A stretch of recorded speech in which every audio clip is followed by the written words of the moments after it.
All right, y'all. What is good? What is good? I see a couple in the chat. Guys, we got a lot to talk about tonight.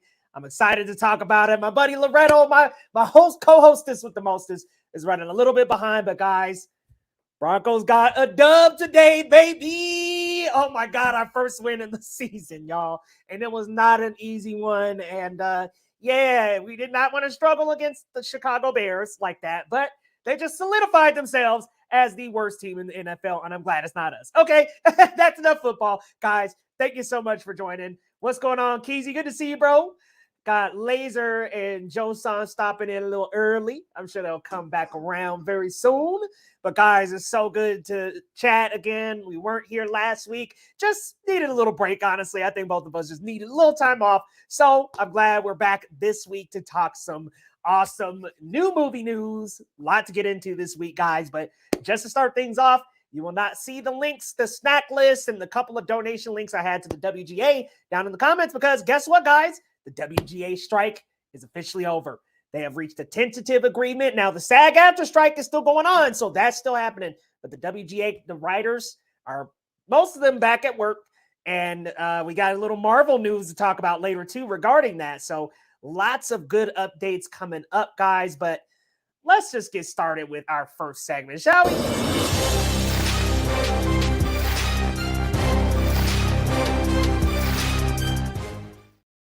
Time for Rate Your Hype, guys. We are starting this first one out with a big trailer that dropped this week, y'all. And what's going on, Joe Saw, with the Daddy Marcel? He'll be here soon, man. He's just running a little bit behind, but he will be pulling up anytime now. But y'all, we are going to just get started off. Let's talk about the big trailer of the week.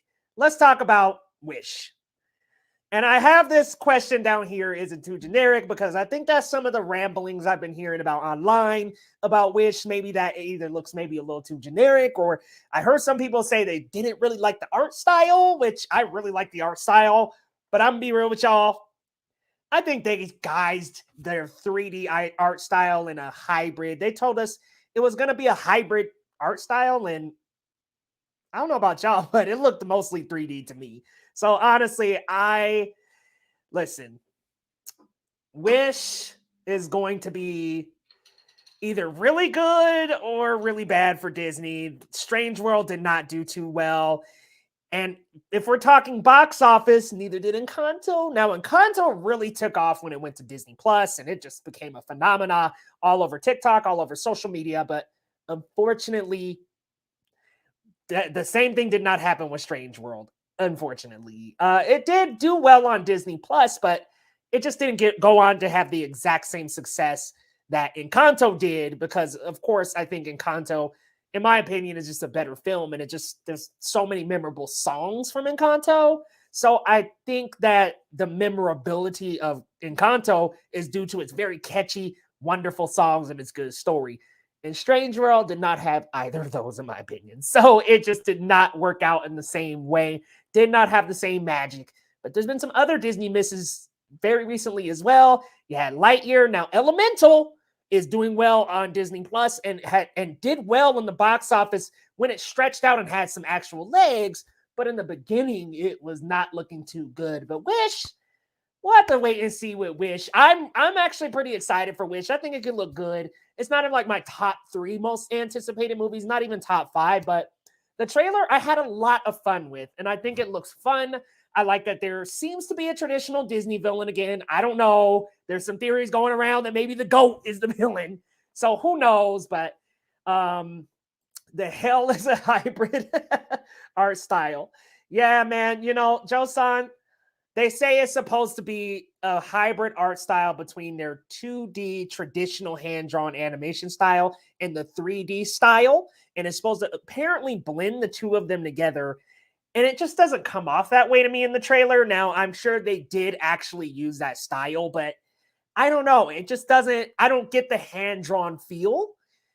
There's a couple of shots in the trailer where Asha actually looks a little bit like Rapunzel, in my opinion. So a lot of Disney and other animated properties, Pixar, any animated studio, they'll reuse renders a lot. And I could tell they reused some Rapunzel renders and things like that. And I was like, all right. I don't know. It doesn't feel like the combo art style that they said that they were going to make. But I don't know. It is just a trailer, and it is just a sneak peek of what we're going to get out of this. I'm going to assume it's anywhere from 90 minutes to 2 hours. So we'll have to wait and see.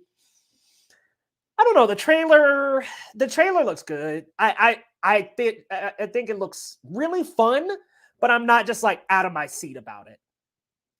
And since October, man, Five Nights at Freddy's seems like it's going to be good, and I'm glad it's not 3 hours. Because, geez, man, like, remember when the initial reports, did y'all see that? Like, Rotten Tomatoes put up a runtime for 3 hours for the film, and I was like, hold on, fam. Five Nights at Freddy's is not no 3-hour game, so I don't know what y'all gonna do to fill up that much time. But, has anyone watched the Gen V? Oh, my goodness. John Lee? We're going to talk about that later because I love Gen V so far. So I'm going to be honest with you. If Gen V stays as good as it is right now throughout the entire series, it might be my favorite show of the year. Sorry to anybody else to come along, Loki, anybody else. I don't know. Gen V is holding very strongly right now, and it is very, very good so far. I watched all 3 episodes, and wow, bangers all around. I'm actually trying to do a video on the channel. I've been a little out of commission on my main channel lately, but trying to cook up a new video for it. Didn't like the Wish trailer. It didn't do this movie justice. Seems like 6 out of 10. Oh man, I'm sitting at like a 7.5. I'm not quite over 8 or anything like that, but I'm sitting at a strong 7.5. I think Wish looks fun, and I'm sure the songs are gonna be good. I mean, Ariana DeBose, we know she has pipes, okay, but we'll see. We'll see. Matt, I'm with you. I'm with you, Joe-san. Hand drawn all the way. Hand drawn is my favorite style. I was watching The Lion King 1994 in theaters this Saturday, and man, it just looks so beautiful on a big screen. And I'm so curious as to why they ditched the 2D hand drawn style. You know what? There are a lot of answers to that, and it's because a lot of their post 2000s movies in that style just did not do that well. Treasure Planet, we're looking at you. They did not do that well in the box office, so they decided, hey, let's do the 3D thing. Everybody else is doing it, and they've just taken it and ran with it since. I'm telling you, man, what's up with that? I'm like, listen, 3 hours? Y'all know Killers of the Flower Moon, like 3.5 hours. I'm like, man, we pushing it now, y'all. I like movies. I love cinema. Don't get me wrong, I do. But whoo, 3 hours, homie. That's a lot.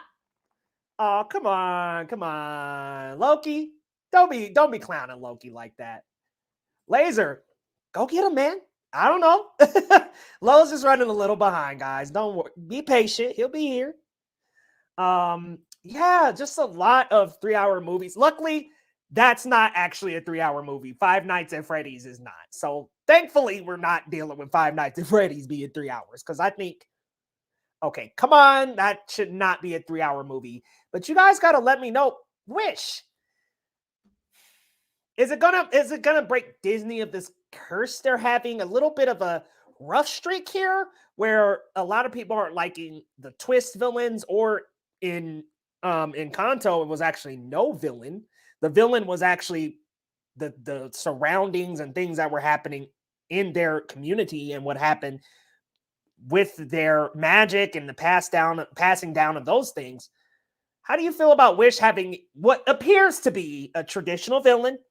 Pretty set in. The king is very set into his castle, and he's determining the wishes of the people in the town. And I don't know, it doesn't sound like it's a good idea for somebody to play judge, jury, and executioner with people's wishes. So I don't know. It's a little odd. Five Nights at Marcel's. Yeah, for real. Detention. But all right, guys, my man is on the way. I promise y'all, okay? He's going to be here. But let's move on to our next segment, because that's all I had for this week. We had Argyle, but honestly, I pulled Argyle. I was like, I don't know if that's one we all really want to talk about. But guys, we'll just move into the main meat and potatoes of the show. And when Lo shows up, we'll just back right up to the first one. But let's do it.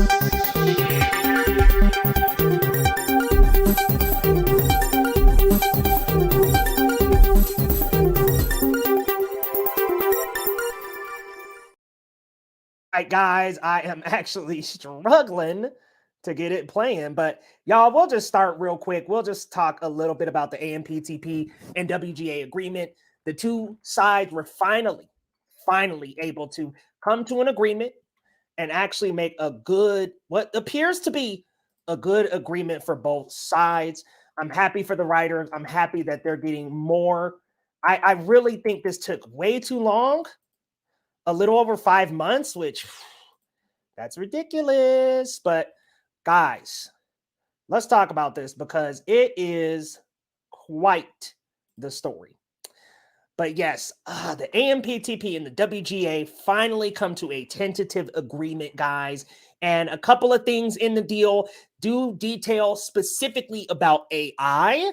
Studios are not allowed to force AI on the writers, and AI can be used by the writers if they decide to use it. Now, if a writer wants to use AI, they can, but studios are not allowed to actually force that upon writers, which so glad that no AI can be used in scripts, guys. I mean, if the writer decides to do so, they can, but the studios can't make them do it. And that's a big 2 thumbs up, guys, because we do not want studios forcing AI scripts down our throats.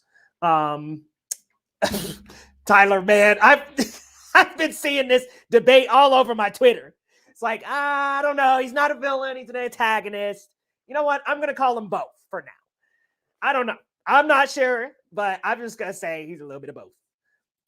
Yeah, Argyle, it looks kind of, I just watched the trailer, like right before the stream, and I listen, I'm a Dua Lipa stan. Laser knows I love me some Dua Lipa, so does he. The only thing, though, is it just rings so weirdly generic.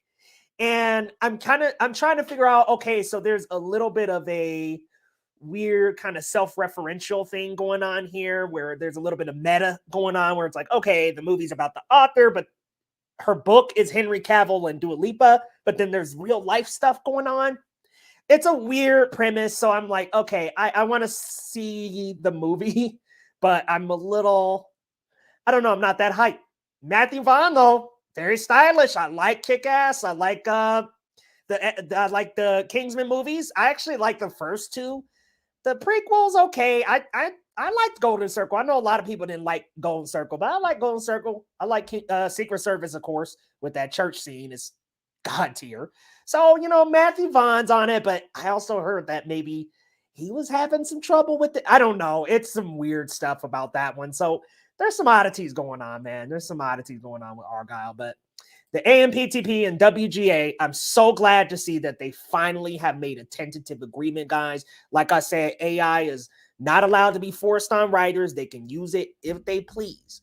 So I think that's probably the biggest highlight here. There's also some streaming cuts specifically. I didn't iron out the specific details, but there are going to be some deals with streaming now as well, which is great, especially for the bigger tentpole shows. Writers will get that as well. And I heard also that showrunners will now be credited as writers for the shows, which so good. So good. This is great, guys. This went on for 5 months.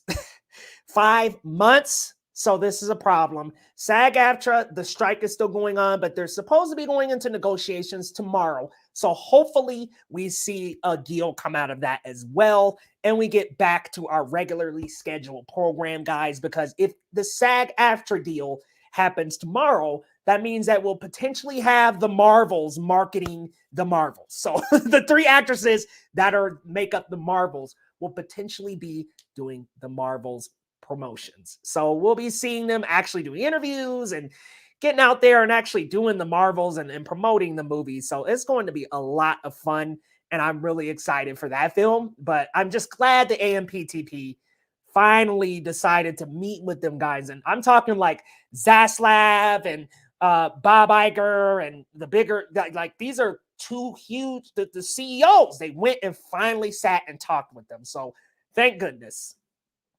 Yeah, watch Dua Lipa. Oh, hey, listen, man, let's not do that. But that Titania girl, I'm like, that could have been Dua Lipa. and She-Hulk, I'm like, that could have been Dua Lipa. She did the Barbie role in Barbie well. So, yep, correct. John Lee supposed to meet with the AMPTP tomorrow. Hopefully, that means that we'll get that out of the way, because this is drug on way too long, man. Way too long. But let's get moving on to our next story here, guys. Oh, man, Tyler, if you're still around, I am not watching Paw Patrol. But Paw Patrol tops the box office this week with $23 million. Now, guys, let's talk about this Paw Patrol topping the box office, because there's a caveat here. This was a day-and-date streaming movie. So like Clifford, like a ton of other movies in 2020 and early to mid 2021, this is a day-and-date streaming release that topped the box office. It just goes to show that Paw Patrol as a brand is doing very, very well. And it's doing some major numbers for Paramount. I got a joke. Tell me if you're ready. I'm ready. Let's hear it. It's on Paramount, Laser. It's on right now. I was looking at that too, because I saw on Box Office Pro, they were comparing it to Clifford, the movie. And I was like, why are they comparing it to? Is it because of the dogs? But it's because the day and date streaming release. So they're on. They're there. So Paw Patrol, the Mighty movie, apparently scooped in more than the first movie. Or it was 75% above the first movie. So that's crazy. And then in second place, we have Saw X, which is above the last two installments in the franchise, but not the highest on the franchise. I want to say it was above the last two and the sixth installment, but everything else, unfortunately, no. Joe Son, we're not gonna go into that joke if it's like that sounds a little odd. I'm gonna be real with you. But let's continue also with the creator. The creator, yeah, just hit me with the answer in the comments, Joe Son. But the creator came in third place at only 5.6 million. That was only the opening day, honestly. That was only with the opening day, and with the opening day, I'm sorry, the total weekend, guys. I'm sorry, I'm totally thrown off by that. The total weekend was actually 14 million. So not only 5.6. Sorry about that. The total for the weekend was 14 million. That brought the creator in third place. Now, just for a little bit of comparison, so you guys know, Ad Astra, a very comparable movie, made about 19 million. Passengers made about 14.8. So for movies that are similar to it, didn't do too bad. However, thinking of sci-fi movies that are maybe a little bit bigger than it, Blade Runner 2049 did 32.7. Terminator Dark Fate did 29. So while it does fit into the list of sci-fi movies that are smaller, Ad Astra, some of those ones that aren't franchise movies, some of the sci-fi franchise movies that it's comparable to, unfortunately, it just did not really live up to, which brings in a huge discussion on whether people are really out here seeing original movies. Like, honestly, I know a lot of us want more originals, and Barbenheimer happened. Huge phenomena. It happened. But beyond Barbenheimer, where do we go from there is my big question here. All right, we got our guy here, man. What's going on, Lo? How are you? Sorry for the delay. Just came from the stadium. Good, had dinner with my asking for you. Yeah, but man, it was a great game. But I'm here. Yeah, what did I miss? So we're just talking about this story here that Paw Patrol tops the box office, but we actually got right into the creator, bro. And I think this is a really good time. Look, they calling you daddy, bro. I mean, they got you daddy Marcel, man. Look. Y'all are too kind. Y'all are too kind. Thank you guys. Appreciate the love. But yes, we're talking specifically about this box office story. And the creator didn't do that great at the box office. So I just wanted to ask you real quick, how do you feel about the creator and its underperformance, if you could say? Because comparable movies like Ad Astra, some Passengers did similar numbers. So it's not unheard of for sci-fi. But how do you feel about the creator, a movie that's original, that's fresh, that's only bringing in about 14 million in the weekend box office? I'm gonna be honest, I'm not really surprised. Like, I love John David Washington and then Gemma Chan, but they're not really box office superstars. They're not the types to be pulling in those kind of numbers, and neither is this type of film. Like, to your point, like an Ad Astra, and I think something even more comparable in a sense is like something like Gravity. Every once in a while, it'll hit Strike Lightning, or Interstellar. It'll strike lightning, get nominated for Best Picture. Like, it'll be a part of the awards race, and that's what I was hoping for the creator. But for whatever reason, maybe it's poor word of mouth, mixed reviews, maybe just a combination of things. It just didn't connect with people. But I really like the film, and I could dig into that later. So Yeah, I think Interstellar had Nolan's name behind it, and as we've seen with Oppenheimer, that name carries. So I think Nolan, with that, really brought people to the seats, to the theater, and really filled the seats out. But yeah, I'm with you. I expected a little more, but it did have a B+ cinema score. So it's just maybe a little bit of the word of mouth is just not that great. There are a lot of people that I say, hey, are you going to see the creator? There are even people in our space who are like, oh, yeah, that's right. Or wait, what's the creator again? And so I think the word of mouth, which you brought up, very well said, the word of mouth is just not as strong here. And it could have been stronger, but it's just not as strong here. And I think, unfortunately, we want more original movies, but it's hard for the original movies to fill the seats, unfortunately. Yeah, and also just to really quickly to that point, like my theater yesterday was like half, maybe a quarter packed, and then when I was walking out, I could just feel the audience wasn't on board with it the way I was. I could just I could feel the energy in the room. I could overhear some people just like, it was okay. You know, I could just hear it, and I'm just like, But I like when you hear that, like when the credits roll, and it's like, I don't know, man. Yeah, man. People be like, feel it. I don't know. Yeah, dang, that's disappointing to hear. You know, I went to the creator screening, and most of the critics that were at that screening liked it, but it was even mixed on the critic side. I think it was like a 70%, 70 something on Rotten Tomatoes on the critic end, and like a mid 80 on the audience end. So very strange turnout for that one. I guess I thought it would perform a little bit better, but guess not. Casey saying we're going to end up with 10 Paw Patrol movies. They already greenlit the next one. Dude, they are all over this Paw Patrol. It's a big franchise, bro. Have you seen any of the movies? Man, never in my life, not even the show.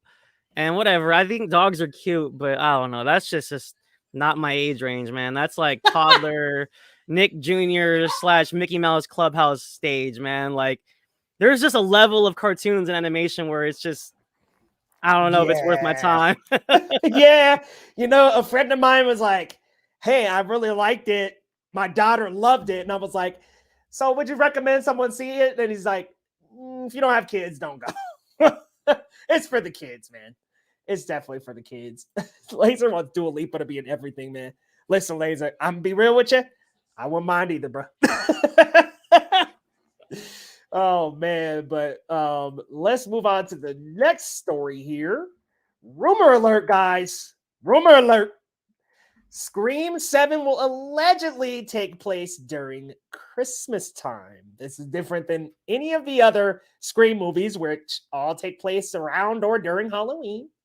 This will be a Christmas time horror movie this time, which, hey man, I'm so down for it. To me, this feels refreshing for the franchise because with Scream, it's like, okay, there's got to be something kind of new every single time, or else this becomes too similar to the last one. You make this a Christmas time movie, I'm all in for this, man. How do you feel about it, Lo? A Christmas time Scream movie for 7. Hella excited. Like you said, I just think the concept, like it's just so fun. Like imagining, I think Kaizi's over here saying Ghostface in the snow would go crazy. Like that's what I'm talking about. Like seeing some chases in the snow, get some blood on the snow, seeing like the phone conversations with Christmas lights and just having that ambiance, like that vibe is going to switch up the whole game. And I think it'll make for an interesting picture. I like the idea.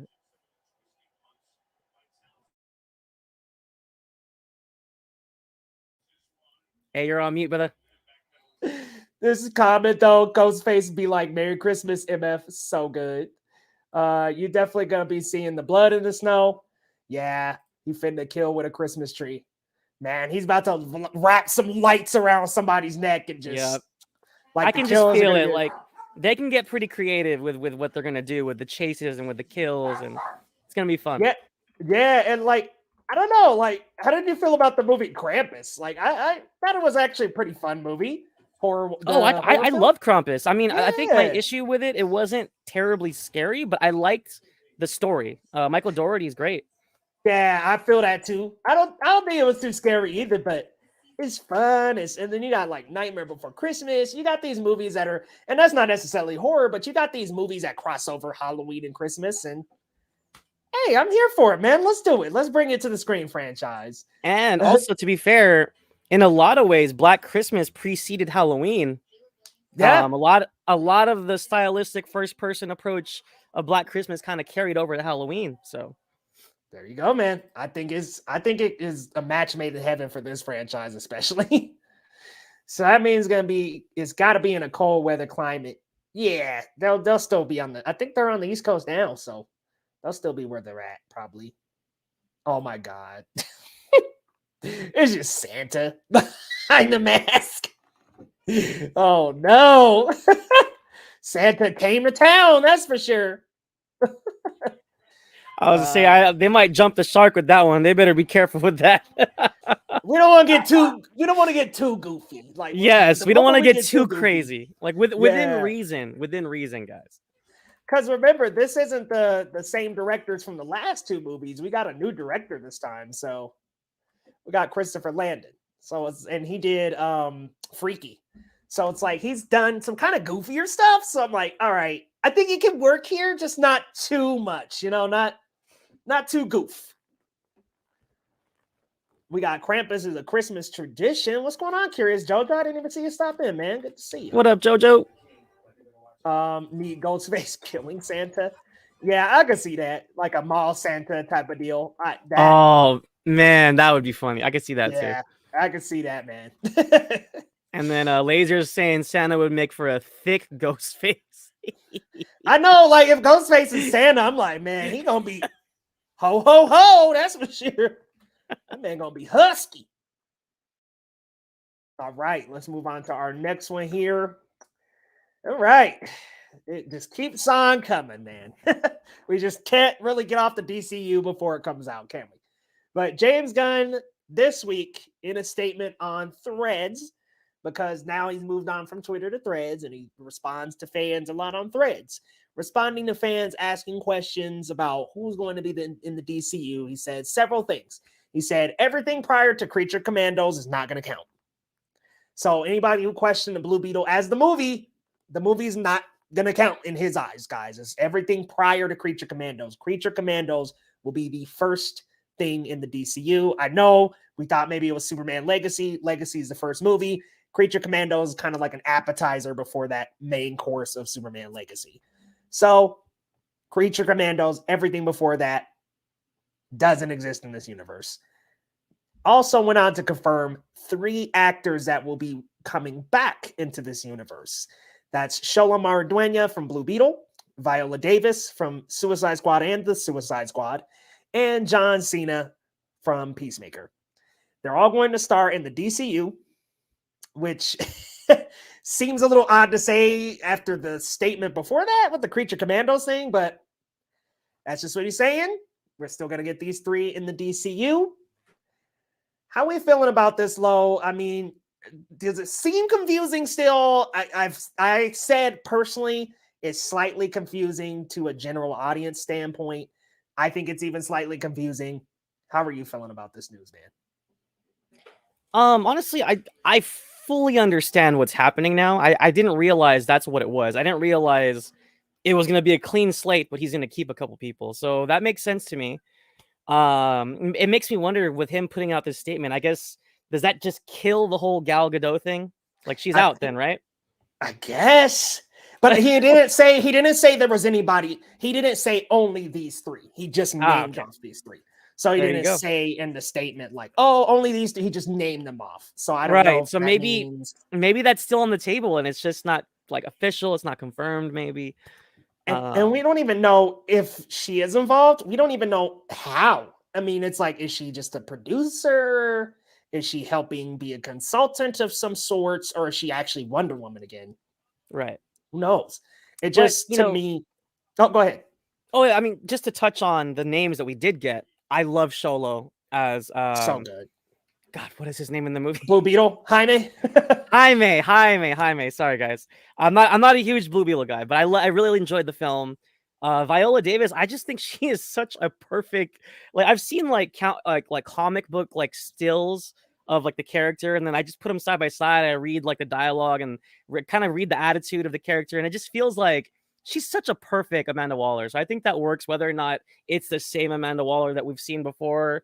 I think it just makes sense. And then Peacemaker, again, I'm not terribly familiar with the character, but I mean, I don't have a problem with John Cena. It seems like he really kind of poured himself into this one. So, Yeah. and apparently a lot of people love the show, right? I mean, I'm not really on it like It's that. good. Yeah, so That I'm not show really was on it like that. great. So, yeah.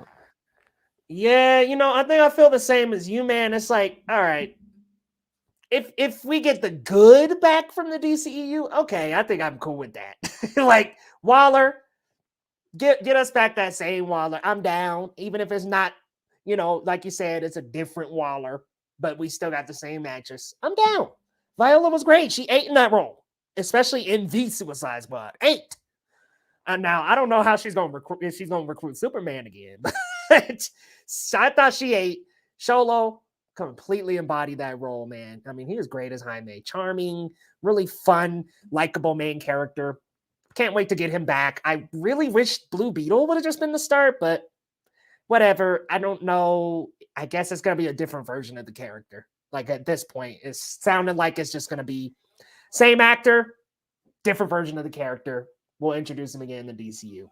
See, that's the one thing that feels clunky because Yeah. we literally just got his origin story, and now it's like, yeah, that doesn't count. That's just an odd thing to phrase for the audience. Like, oh yeah, that you like the character? Yeah, forget about that one. There's a new version coming. Like, that's just kind of weird. It makes me wonder if Blue Beetle did like gangbusters at the box office, would they maybe like guac that back and be like, oh, actually, that's the first movie in the DCU. It's like, okay, but that movie unfortunately had no chance of doing well in the box office. It just had all the cards against it, unfortunately. Uh-oh. Uh-oh. Will The Rock come back? Will he change the scope? Definitely not. And the balance of the DCU will remain as it always will be, and he'll have no effect on it whatsoever. You sure it's not going to change? Oh, the hierarchy. Sorry, the hierarchy will not change. The hierarchy of the DCU is not going to change. Definitely not. He'd certainly change the DCEU for sure, for the worse. Oh man, Viola kills it, but it's a new universe. Yeah, I'm okay bringing Viola back, and I think that was a small enough role to where it's like, oh, that one bopping over doesn't feel so bad to me. It's that Cholo one that I'm just like, man, y'all kind of undercutting that character by being like, psych, your movie don't count though. That's just like robbing it, man. Yeah, it's just a strange thing to present to us, especially like it just makes me wonder, like, why even release the film at that point? Like, I don't know. I feel like they could have shelved it. They could have saved it for this DCU. I don't know. Like I think that could have been a fun either intro. It could have came right after Superman Legacy and been a nice little follow up or something. I don't know why they shoved that one out at this time. So bizarre. And what's funny is there's not even any like direct, like we didn't see any huge cameos. There's no, like they easily could have disconnected this from DCEU. So it's just bizarre. Exactly. Bizarre. There's only a few mentions, and it's like, okay, George Lopez mentions Batman. That could be any Batman. That could be any Batman. Exactly. Could have been the DCU Batman. Could be Robert Pattinson. Whatever. Yeah, and then I think Jaime made a Superman joke, but that could be his Superman. Like, so exactly. Yeah. Could be Corn Sweat. Whatever. Like, I just think that they had a really good property with Blue Beetle, and it, unfortunately, is just not going to see the light of day again. But we'll have to wait and see what happens. George Clooney, Batman. Yeah. James Gunn has said several times that ain't happening in the DCU. Viola talking to a different Batman other than Affleck makes my brain hurt. Yeah, it's gonna be a confusing first little couple of tries here, I think. For the general public, especially, I think. But let's move on to the next one, man. About time. Now that the WGA strike is up, Marvel was basically like, all right, we're going to go ahead and take pitches for the X-Men movie. They did not wait long at all, but Marvel Studios will finally be on the lookout for writers for the new X-Men MCU movie that's coming up in a while. It's not right around the corner, guys, but that. And there was also a little bit of news that they're testing out lenses for the Fantastic Four film. So we are right around the corner from at least starting some production, starting some writing on this, guys. It sounds like we're getting more and more serious about these films. I got a question for you, Lo. I got a question for the room. By the time we get to Xmen, will it feel like it's too late? Or does it feel like this will be a very good direction right after Secret Wars and stuff to kind of be like, all right, let's restart. Let me rephrase the question real quick. Would you go X-Men after Secret Wars and just reboot and start fresh? Or would you squeeze them in before Secret Wars and somehow find a way to push a new team and all that? Again, I mean, with the strikes pushing everything back, it's really hard to project the timeline at this point. Like, it was like supposed to be 2025 for Avengers Kang Dynasty, right? And possibly end of the year Secret Wars. So this is all getting pushed back. In my opinion, the fact that they're just meeting the X-Men writers, I think it should come after. We shouldn't rush into this. And I think it's a popular enough property. It's a fresh enough concept, especially if they kind of switch up the origins and tell a different tale. Maybe do the classic 5, maybe leave Wolverine out. There's a lot of things they could do here. And I think no matter what they do, and as long as they cast fresh faces and really bring a different take from what we saw with Fox, I think this is fantastic. Like, whatever we're going to get, I think there's a lot of potential here for us to be satisfied, to keep the MCU running and chugging along the way it should. And I think after Secret Wars, it will be a great way to kick off that phase, or whatever it's going to be called. So yeah, I 100% agree. Laser, thanks for pulling up, man. We'll see you next time, man. Thank you. All right, man. I'm with you, bro. I really think that they could go core 5. They could just start with that classic 5 lineup and just build from there. That way you start small. You really start small like the MCU did and make it feel like it reset. Like, make it feel like we're out of the Infinity Saga. We're into a new saga. No multiverse, nothing. We're into a new saga with these mutants. Have an X-Men movie with that core 5, and then you could even have like a solo Wolverine movie. And you could maybe build from there and say, okay, we've got this core 5 over here, but we got this Wolverine dude over here. We've got somebody else over here, maybe Storm over here. It could be really awesome, I think, to build an entire universe around the X-Men and the Fantastic Four. And just, we can move on from everything. No Cap, no Iron, all that. That's all Secret Wars and behind. But yeah, this is like the new focus of the MCU. Yeah. I would be down for that. Let the mutants shine. And, as much as I enjoyed the Fox universe, we cannot fridge Cyclops anymore. I mean, he's literally the leader of this team. He is the Leonardo of the X-Men, throwing back to the Turtles. Like, he is the leader of this team, not Wolverine. He's got to have some screen time. He's got to have a presence, and he's got to be the bona fide captain, the number 2 to Professor X. He just has to be. And hopefully they get that right. They have not gotten that right in the movies yet. And, I think Marsden, they both had to look. Both Marsden and Sheridan had to look down. Like, they looked just like Cyclops. But, gosh, like, Marsden. No screen time. No screen time. No backstory. Weird stick up the ass attitude with Marsden. Like, I get the rule following bit, and I'm like, that's Scott. But, like, little strict. His rivalry with Wolverine felt weird too. Like, I like it in the animated series where they start off really like hard on each other, but then it just kind of gets a little bit more like friendly rivalry. It never really got to that in the movies because it was so focused on Wolverine. Like, I mean, after that first one, there's so much focus on Jackman. So I think this is an opportunity for them to actually flesh out people other than Wolverine and make Cyclops good. Make Cyclops and Storm good, because Storm has gotten some bad treatment too. Right. I think she just hasn't had good screen time. And also ditto Angel. I mean, we have not gotten a good Angel on screen. So no. And again, he's part of the core 5. So yeah, let's do it. Like, I hope they go that direction. Get Iceman in there. Iceman, baby. Yep. Man. Kitty. It's Jean Grey, right? Jean Grey? Yeah. So Miss Marvel, Cyclops, Beast, Iceman. Yep. Yeah, Beast would be good too. Bringing him back in, that'd be so good. Mars and Cyclops got that 5%.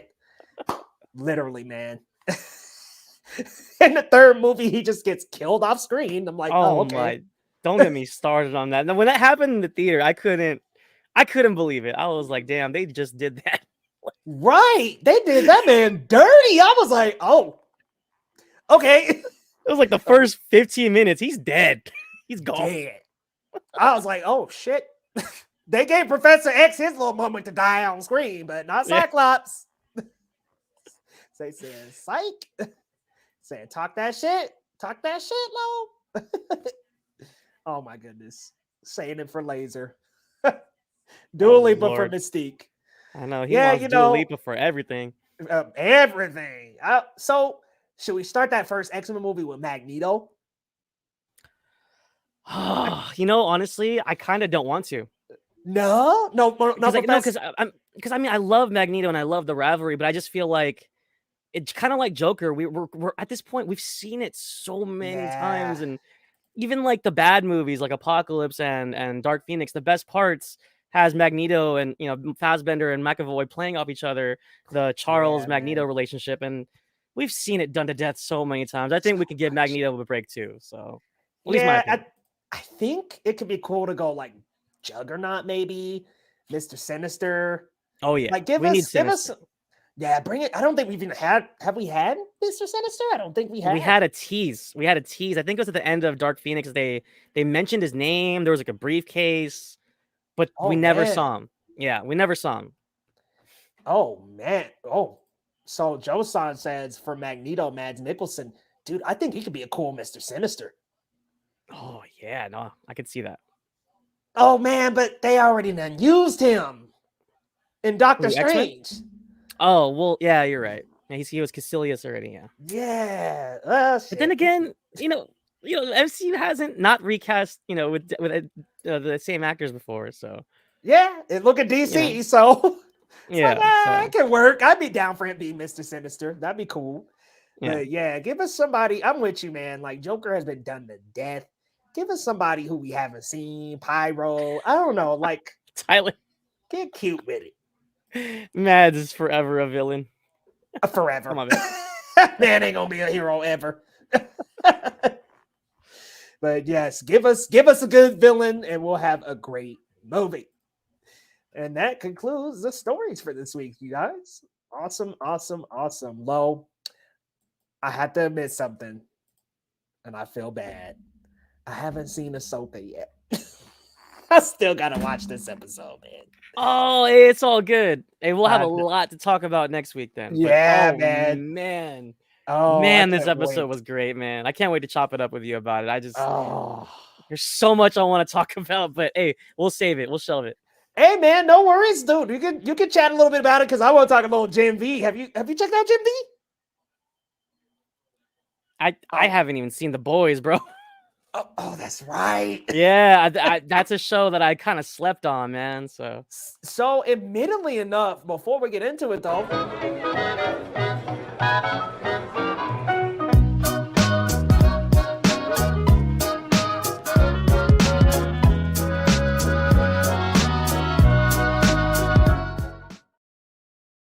welcome to movies and TV shows of the week, guys. Whoo, it's gonna be awesome chatting a little bit about The Creator, because man, I'm behind on that Ahsoka. I just got that one episode I gotta watch, but we'll get started with something we both watched. The Creator, Gareth Edwards' new one, man, new sci-fi film, which I had a really great time in this movie, Loretto. I watched this movie, man, and the first thing I caught was like, man, this is visually stunning. And then I looked up the budget after, and I was like, 80 million? You mean to tell me this is less than half of Indiana Jones, less than half of The Flash? And I understand that those budgets were definitely ballooned due to reshoots and things like that. But if you got a budget that's $300 million, I'm going to need it to look like Gareth Edwards did with $80 million.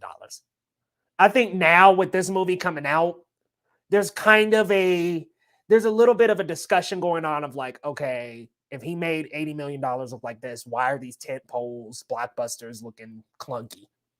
Because it looked incredible. visually stunning. I mean, it looked like such a lived-in world, and it was just so realistic looking, so believable. The technology just looked so good, man. I just thought, wow, I cannot believe that was $80 million. But beyond the look of it, I mean, I know that there's some discussion online that it's a little dry, but I thought John David Washington and the young actress with him were great together. I thought that they had so much heart. I like the young actress. I think she's going to go really far. I think both of them together had some amazing chemistry that just oozed off the screen. And while I was watching it, I was getting so choked up, especially in the last act, but I was getting so choked up in the scenes where they reference Gemma Chan's character.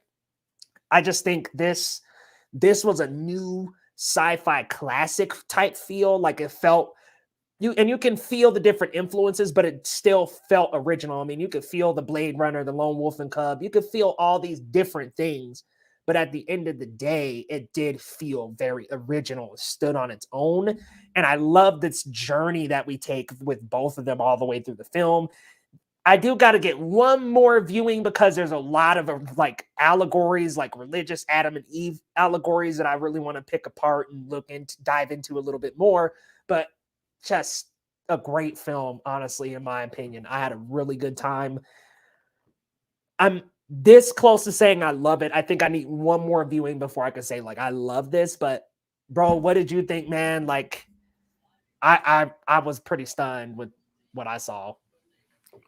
I'm gonna come out and say it, man. I love this movie, man. I loved it. I don't know if it's. I think I'm gonna watch it again. I don't know if I'm ready to put it over Past Lives as my number 2 yet, but it's in my top 5 for sure. Like in no particular order, my top 5 is gonna be something like Oppie, Past Lives, Across the Spider-Verse, Guardians, and The Creator.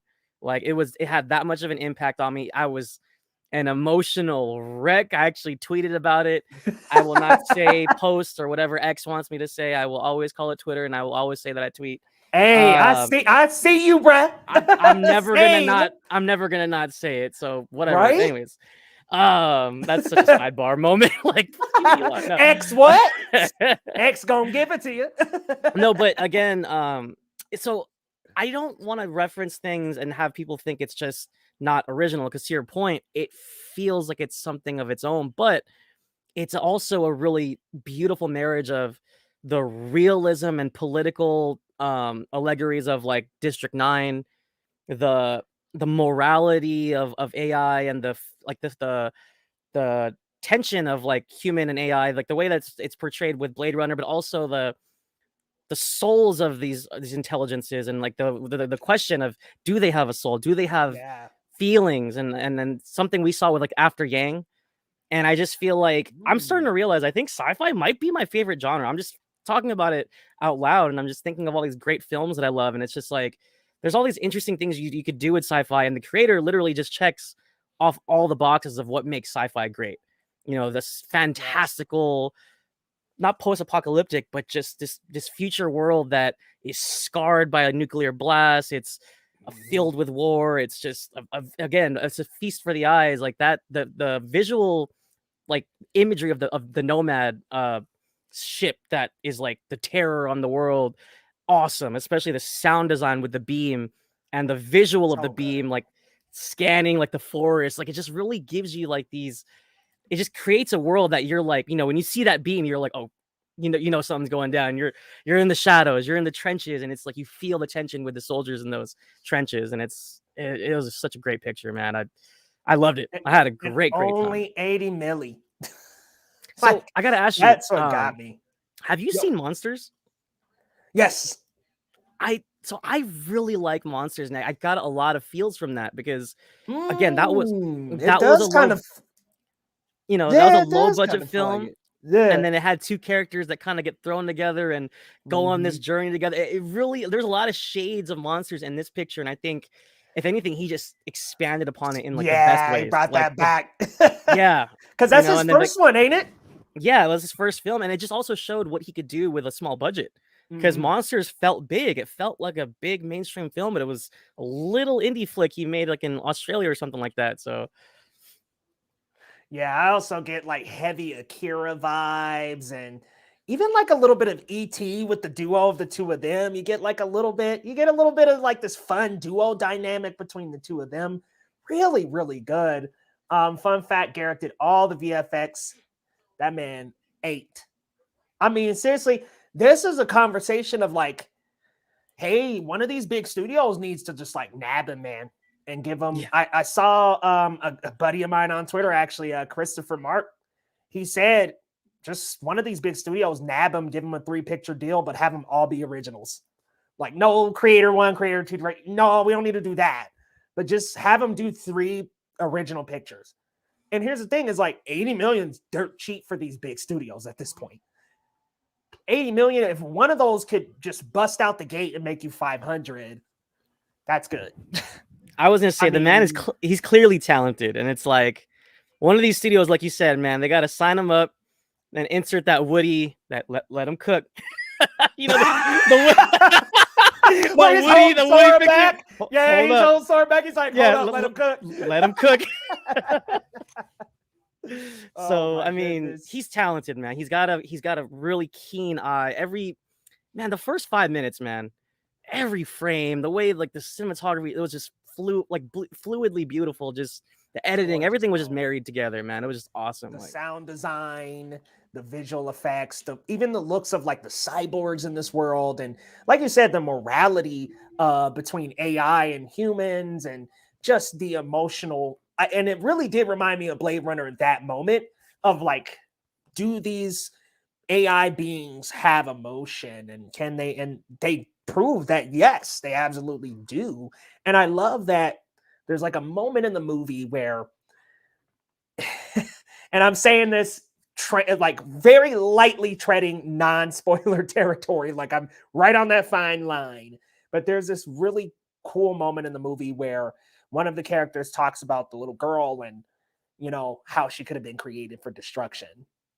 And I just thought that that was such a beautifully humane moment for these people who are supposed to be AI or half cyborg. And I like that. I think it really does make you question like what can and does process emotions. I loved it, man. Honestly, now that we talk about it, I could just say I loved it. I was gonna say no. There's actually something I wanted to say, but again, it goes really close to spoiler territory, so I'm not gonna spoil for anybody. I know Laser somewhere screaming somewhere. No, oh, he said Joe sounds like he ain't here. Spoil it. But you know, like coming from the world of like Star Wars, like as a fan, and looking at, for example, Gareth did Rogue One. We had K2 in that film, and he's and then so good, man. Phoebe Waller-Bridge as L3 in Solo, and her relationship with Donald Glover in that film. Like coming from that world, it's like I've always had a kind of like a soft spot for robots and droids, and because I've always felt like they do have their own character, they do make their own decisions, and they do like feel things. Like you almost feel for K2, like when he's sacrificing himself for Andor. It's like, you know, he's like getting shot in the back and he's like just trying to hold him up. Like you feel for him, and it's like he's a real person. And I feel like this film really captures that as well. So it does, man. And geez, Rogue One, easily one of my favorite Star Wars movies. Just give this guy some money and let him cook, man. Let him cook. Cause geez, the creator to be only that cheap is crazy. But I mean, if we even look at Rogue One, that's like 200 mil. That made $1 billion. So it's like, all right, even if they want to say, hey, we want to plug you into a franchise, he's gonna make you some money. He's gonna make you loads of money. So Lo, I'm just gonna ask you, man. Just give me, some thoughts on Ahsoka episode 7. I haven't seen it, but just give me like your general thoughts. What did you think about it, man? I can't wait to watch it. I'm actually gonna watch it right after this, probably. Really, really quick thoughts. It's one of the most fun episodes of this season. We got some really fantastic action set pieces. And just being a fan, because I mean, obviously at this point, spoiler alert, but Ezra's been found, guys. So, I mean, you can't not watch this show and not know that. So, we do get to Ezra, and I've been rewatching a lot of Rebels. I have been like kind of fast forwarding, just kind of hitting my favorite moments, like, you know, Trials of the Darksaber, Twilight of the Apprentice, even like seeing Path of the Jedi, where we first see Ezra create his lightsaber with the laser blasts. Like, I've just been kind of just cycling through my favorite episodes, and it just, when I watch Ahsoka, it's like, God, it's back. It's really It's back. back. God, what's his name? Forgive me, I forgot his name, but like, he just really captured the essence of the character. Do you know it off the top of your head? Who's Ezra? Yeah, but Are you asking for the actor? yeah. I was like, God, what the hell is his name? I have no idea. Oh, so Iman Esfandi. Yeah, He's doing Aman Esfandi. he literally is really capturing the soul of Ezra, at least in my opinion.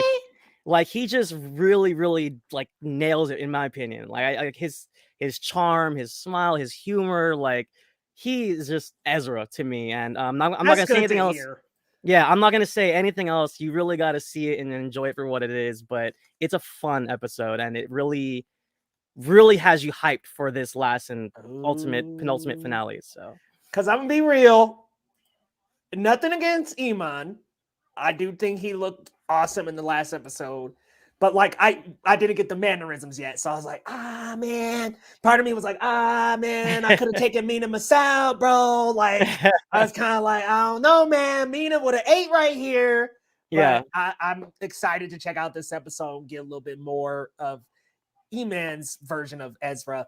And I just like seeing these older depictions of these characters, like the girl who's playing Sabine's eating it up, Rosario's killing it as Ahsoka, and of course bringing back Hayden Christensen as Anakin, Clone Wars Anakin.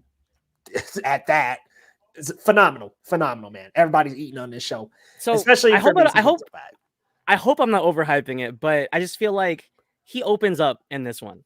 Oh, like, good. He kind of loosens up, and he really kind of just he gets into the character. And in my opinion, I think he did a great job. In my opinion, so is Thrawn? Are they like? Are we building up to like Thrawn being like the final big baddie? So hold up. I mean, I don't want to like spoil anything, but he kind of shows his for all the audience members that don't know how Thrawn operates, that don't know his tactics and don't realize how savvy he is. He shows off a little bit in this episode. Ooh. He does. So we get some tactical Thrawn in this one for you, man. Awesome, dude. Because I was like, as soon as I saw Lars, man, oh my God. Talk about completely capturing the essence of the character in live action as well. I mean, he's great as the voice, but I just was like, wow, the mannerisms are all perfect. Like, I'm like, yeah, you are a voice actor and an actor. and also, like, I mean, because I've been watching so much of the show Rebels, it's just so fun when Thrawn gets into that. Well, let me explain to you why I'm the best. And then he just like illustrates his plan. Like, this is why I do this, because this is going to happen. And you're just like, what? Like this dude, bro. Like, he's just 2 steps ahead of everybody. Just always mastermind, man. Like, yeah, Thrawn, as soon as I seen him in the live action, I was like, we're here, baby. We made it. And I'm kind of thinking, I'm kind of picking up the vibe that this story and all of the TV show stories are going to conclude in that Filoni movie. Maybe I'm wrong, but I'm getting the vibe of that. I don't know. Have to see this episode still. You know, the more you say it and the more I think about it, it's kind of starting to fall together, isn't it? Like, it's like the pieces are just they're lining up, aren't they? They're conveniently kind of just falling into place. Like, you know, Boba's over here, Luke's here, and you know, Ahsoka and the Rebels are here, and man, we about to get a deal. We about to get an Avengers Endgame with the TV verse. You know what's funny though is the more this show goes on, I'm like, I'm for it. I was kind of like on the fence about it, but I'm having so much fun, man. Like, and they've really come back to life for me. So yeah, because I think I was telling you, man, in like the first couple episodes, 2-3 episodes, I was like, okay, where are we going with this? It's a little not enough Ahsoka. And I say that I really like the last 2 episodes, 5 and 6. Before 7, I loved those episodes so much. And 6 barely had any Ahsoka, but I really liked it. I think I just like getting back to Ezra and getting him back in the fold. And I'm really excited to see where it all goes now with all of them kind of coming together here. I think we will get an Avengers in-game style with the TV Star Wars characters in that Filoni film. And listen, man, I'm all for it, bro. I'm here. And also, I mean, we're gonna get to it at some point, but I can't wait to talk to you about what happens in this episode. So you got to get on it, brother. I'm watching it. I'm watching it tonight. Luke is the Iron Man of Star Wars. You know, I almost feel like he's maybe more of the Cap, because I think Mando's like the Iron Man. Mando's kind of like the first guy to like start it all. I think Mando brought everybody in. And it's no coincidence. I mean, Favreau directed the first 2 Iron Men, and he brought Din Djarin into light, you know. So, dude, I mean, I'm like, you know what you're doing, Favreau. We know what you're doing with this.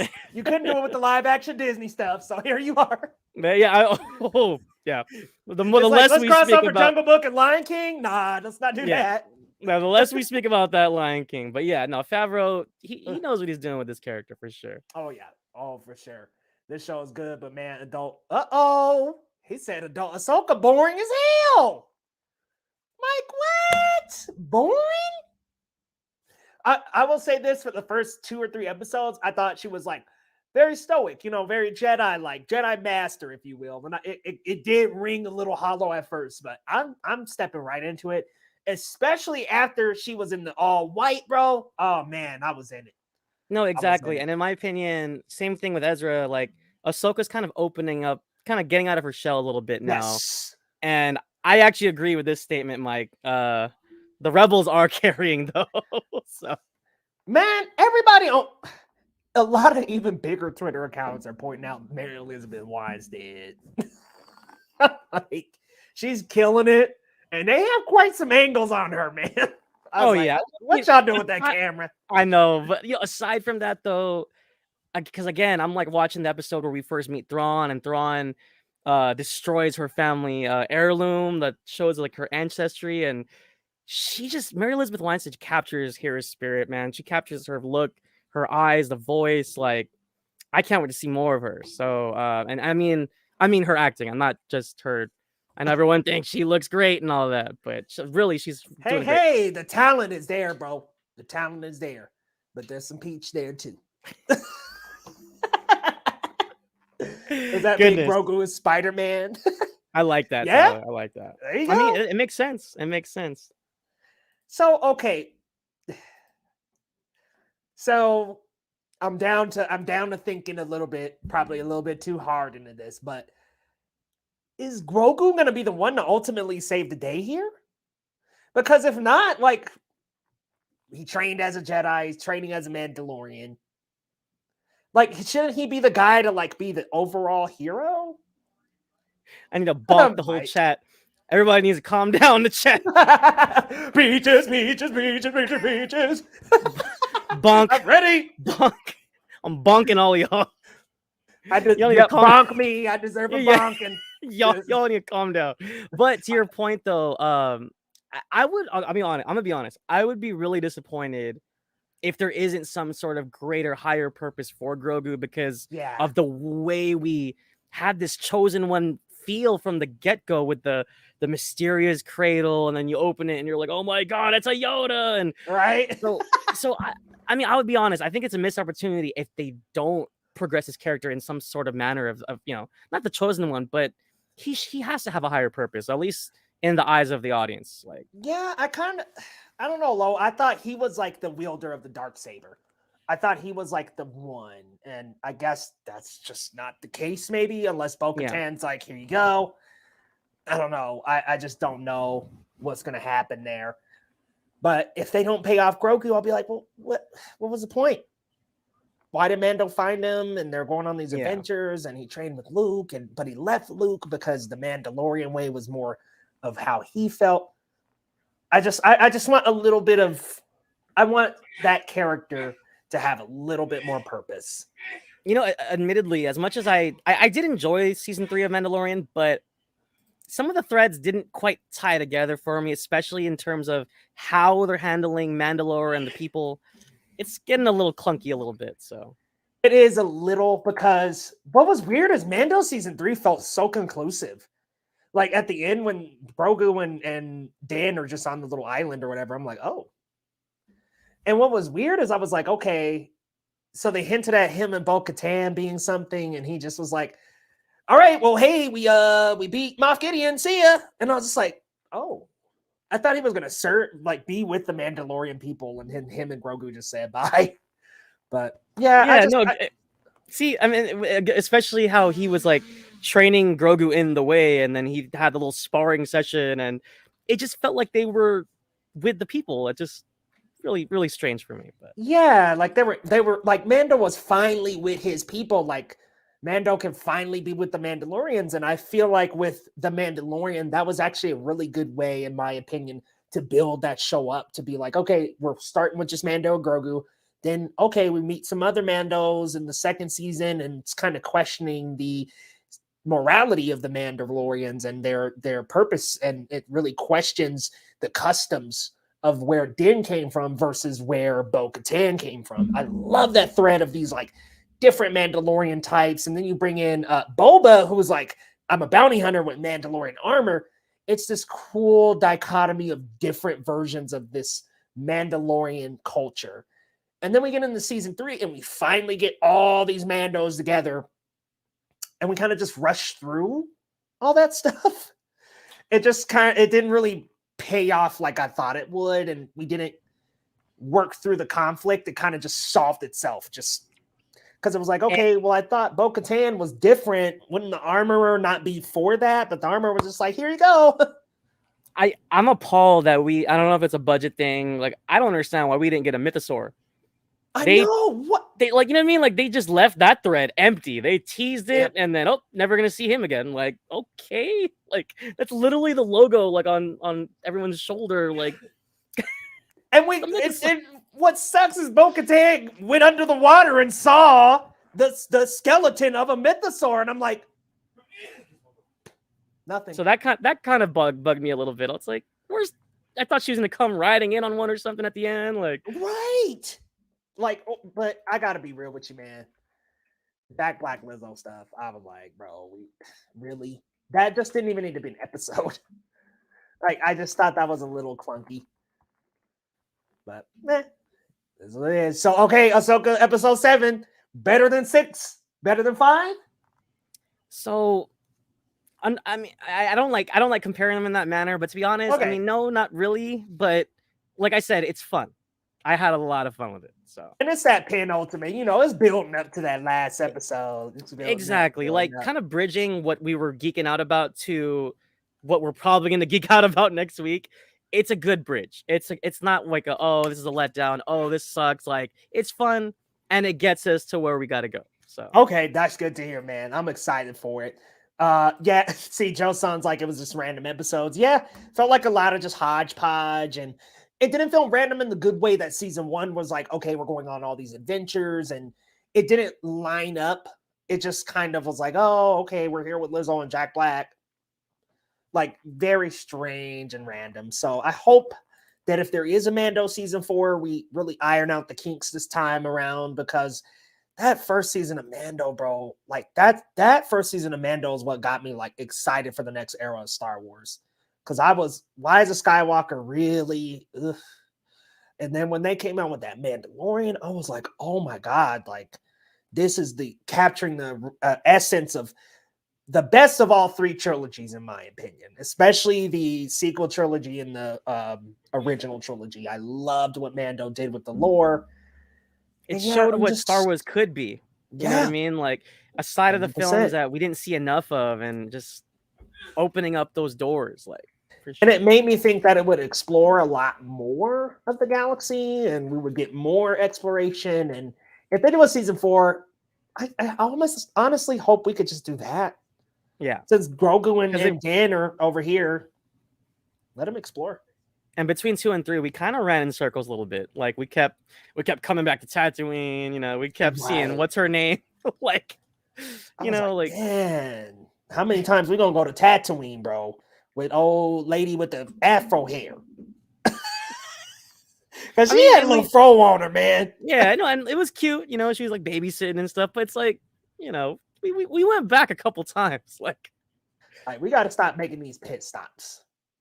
But hopefully, Mando will pick it back up on if they do a season 4. Maybe they. I heard they would. They're gonna do a few more, but we'll see. We'll see. But it's okay. Episode 7 sounds like it was a good one, man. I'm catching up right after this. Just gonna tell you guys real quick. I'm not gonna spend too much time on this one. Gen V. I'll say this, Loretto. You could start with Gen V. There's some references with the boys that would help, but like it's not necessarily required viewing because they do explain the lore. They explain the 7. It's a college, like a super college, if you will. And so we get dropped into a new world or at the same world with a new set of characters and a new setting. And so like the continuity isn't like direct into this, right? Like, so no, because it's focusing on these college kids and them developing, growing their powers. And the boys is really focused on the 7, which is like the Justice League versus the boys who are like the actual good guys. The 7 is like corrupted heroes, where the boys is this group of like underground kind of shady looking characters, but they actually are the heroes of the story. And so that's a completely separate story from Gen V, which is about teenage superheroes going to college and manifesting, learning their powers. And it really hits some topics that the boys doesn't hit, like young adult problems and psychological issues and things like that, being a superhero and what comes with the mental health aspect of that. I think it does a really good job of hitting themes that the boys taps a little bit, but like really stays focused on the morality, corruptness of superheroes. I like that Gen V gets into like what it actually means to grow up with the powers. And so I think Gen V so far, really, really good show. It's giving us like all these unexpected twists and turns that I think the boys did really well, but maybe Gen V has executed a little bit better. Dare I say, if it gets even better, it might even be better than some of the seasons of the boys. Right now, with the first 3 episodes, I already got it right in the middle. Like right, mate, because I'm 2-1-3 in my ranking for the boys seasons, and I'm like 2-1 Gen V3 right now. What's up, John? Pulling up, man. What's going on, bro? John, listen, man. I'm a superhero fanatic, bro, and I'm saying maybe. I got to see the whole season, bro, but I'm loving it, man. The actors were really well casted. Completely agree with you there, John Lee. Okay, so are you talking about the girl, or are you talking about the Homelander like guy? Because I really did not see what was coming with the Homelander like guy. But essentially, at this university, they're tested in like these battle royale style challenges of crime fighting, and there's this mystery going on in the background, and they have these like experiments going on, conducting experiments on people the same age. Like, so there's like this university, and then there's some kind of weird underground mystery going on. Oh, Marie. Yeah, Marie is awesome. But there's a main character named Marie who lost her parents. That's all I'm going to say. She lost her parents. And then there's another cat, like a bigger cast of characters too, that have powers as well. So there's about 5 or 6 of them. And man, the twists and turns that happen in this show are crazy. It's pretty raunchy, bloody, gory. So be prepared. It's like the boys.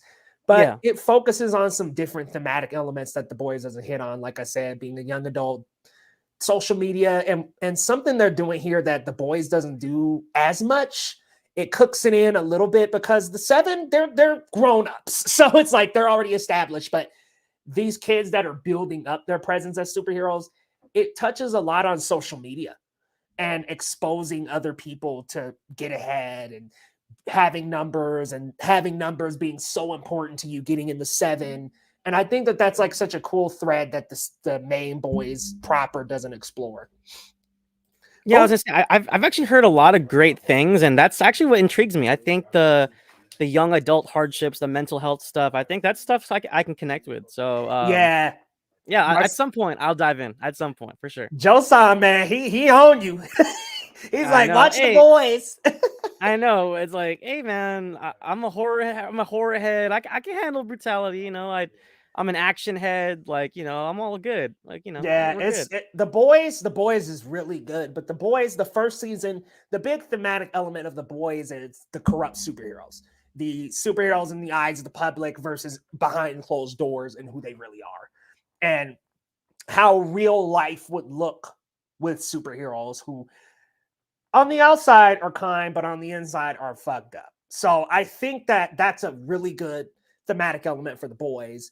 But Gen V takes that and just boxes it into a teenage university level where problems are completely different from the outside world where you've got these grown-ups running around. So it's really cool, man. I think Gen V, in my opinion, if it goes at this pace, it might be my favorite show of the year, and I think it could outpace some of the seasons of The Boys.